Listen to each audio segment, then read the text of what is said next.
Тече жалбената постапка за новоосомничените за трагедијата во Кочани, за кои Кочанскиот суд им одреди притвори и мерки на предпазливост. Од судот соопштија дека до нив се поднесени 6 жалби за определување на мерки за обезбедување, во зависност од делата за кои се товарат, за 24 односно 72 часа. Заклучно од вчера ќе заврши рокот за жалба. Меѓу поднесените жалби е и таа за министерот без ресор и поранешен директор на дирекцијата за заштита и спасување Шабан Салиу, за кој судија на претходна постапка одреди ефективен притвор. Во земјава денеска се врати актуелниот македонски амбасадор во Норвешка Дритон Кучи, кој се товари за пропусти додека раковода со Министерството за економија.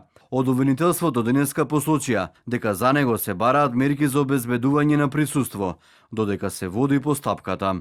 Основното јавно обвинителство Кочани денеска до Основниот суд во Кочани достави предлог за определување мерки за предпазливост за последниот 19-тиот осомничен, за кого беше проширена истрагата за пожарот во Кочанската дискотека Пулс. Во меѓувреме министерот Тошковски изјави дека никој нема да биде поштеден во истрагата, вклучувајќи го и неговото министерство. Веќе има осомничени полициски службеници, но можно истрагата да продолжи за други вработени во министерството, дополни Тошковски.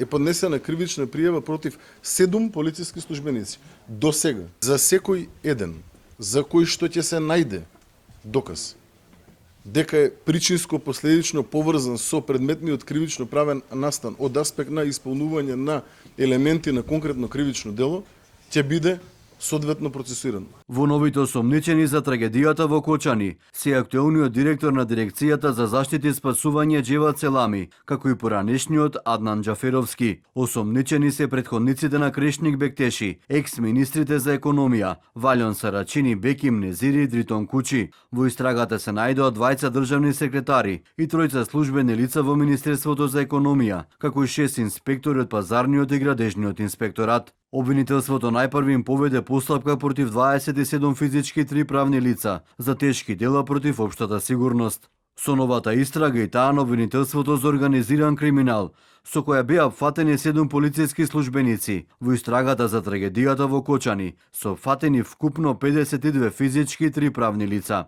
31 од нив се во ефективен притвор, за 4 се чека да заврши жалбената постапка.